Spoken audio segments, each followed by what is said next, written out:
Ya, Omikron masuk ke tanah air dan diduga menjadi biang keladi melonjaknya kasus COVID-19. Omikron juga disebut-sebut akan memicu terjadinya gelombang ketiga COVID-19 di tanah air. Lalu apa yang harus dilakukan agar tak terjadi lonjakan kasus seperti Juli 2021 lalu? Dan apakah vaksinasi booster ampuh untuk menangkap varian baru COVID-19 ini? Saya akan membahasnya bersama dengan narasumber saya yang telah hadir melalui via Zoom pada malam hari ini. Ada Ibu Siti Nadia Tarmizi, juru bicara Kementerian Kesehatan Republik Indonesia. Selamat malam, Ibu Nadia. Selamat malam. Ya, dan juga ada Pak Triunis Miko, epidemiolog. Selamat malam, Pak Miko. Ya, selamat malam, Mas Siska. Ya, terima kasih sudah bergabung bersama kami. Saya mau ke Ibu Nadia terlebih dahulu. Ibu Nadia, ini kan sudah terjadi dan banyak penyebaran kasus Omikron begitu di tanah air ya. Apa langkah selanjutnya yang akan dilakukan dari Kementerian Kesehatan? Apakah sudah menyiapkan terkait dengan karantina Wisma Atlet dan juga rumah sakit lainnya?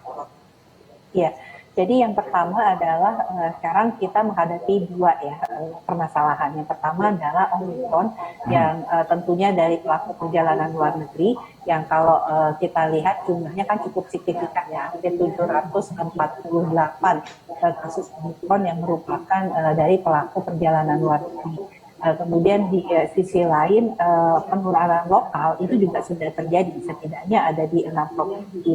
Memang terbanyak adalah DKI Jakarta ya, karena deteksi di Jakarta jauh lebih banyak dan lebih banyak laboratorium sehingga memang deteksinya jauh lebih baik dan lebih cepat ya. Nah, artinya kalau kita melihat sudah ada 257 di 6 provinsi, yaitu Banten, DKI Jakarta, Jawa Barat, Jawa Timur, NTB, dan juga Sulawesi Selatan.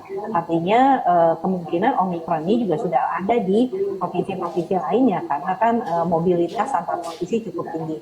Jadi yang kita lakukan tentunya satu, tetap penguatan di pintu masuk negara untuk menjaga jangan sampai penyebar luasannya itu terjadi secara cepat, sehingga kita tidak memberikan waktu untuk kemudian kita bisa menahannya. Yang kedua adalah bagaimana penanganan di dalam negeri, bagaimana kita segera mendeteksi, memutuskan rantai penularan dan mencegah terjadinya klaster lebih luas daripada Omikron ini. Baik, saya ke Pak Miko. Pak Miko, tadi Bu Siti Nadia juga mengatakan bahwa yang harus dilakukan adalah pengetatan pintu dari luar. Ini kita sudah tahu dari awal bahwa Omikron ini penularannya cepat, kemudian juga berbahaya, dan ini juga mayoritas kebanyakan dari para pelancong dari luar begitu. Apakah ini kita terlambat, Pak Miko, sebenarnya? Ya, ada kemungkinan terlambat ya, karena kasus pertama adalah kasus yang mengenai pembersih Wisma Atlet, dan dia belum pernah saya pastikan belum pernah keluar negeri. Itu menunjukkan kasus pertama saja yang dideteksi oleh negara merupakan bukan kasus primer.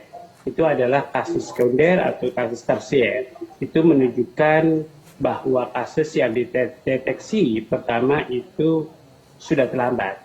Jadi menurut saya kemungkinan besar Omikron sudah masuk sebelum-sebelumnya.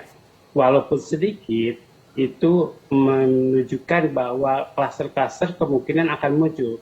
Dan terbukti klaster Krukut muncul, klaster Gondang Dia muncul, bahkan di Jawa Timur klaster Malang, kemudian klaster Madiun.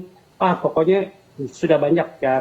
Tadi Dr. Nadia mengatakan sudah 15 provinsi. Itu menunjukkan bahwa transmisi lokal sudah menyebar ke 15 provinsi. Jadi menurut saya ya kita tinggal tunggu waktu puncak kasus Omikron. Artinya kita tidak bisa menghindari gelombang ketiga. Baik, maksud Pak Miko sebenarnya sebelum dari kasus dua petugas Wisma Atlet itu sebenarnya Omikron sudah ada, cuman laporannya saja yang belum, begitu Pak Miko? Betul, kemungkinan karena lab kita terbatas. Pada waktu itu baru satu lab yang difungsikan, satu lab di Litbang. Kemudian sekarang saya nggak tahu berapa lab yang difungsikan untuk mendeteksi Omikron. Menurut saya harusnya semua provinsi memiliki lab yang bisa mendeteksi Omikron begitu. Baik, bisa dikonfirmasi Bu Nadia apa betul yang dibilang Pak Miko, Bu Nadia? Ya, jadi memang saat ini laboratorium yang bisa melakukan WGS itu tidak banyak ya, setidaknya baru ada 20 laboratorium. Tapi kita bisa melalui pendekatan dengan adanya pemeriksaan SGTF. Nah, saat ini kita tahu ada 900 lebih ya, 970 laboratorium pemeriksaan PCR maupun pemeriksaan dengan menggunakan TCR.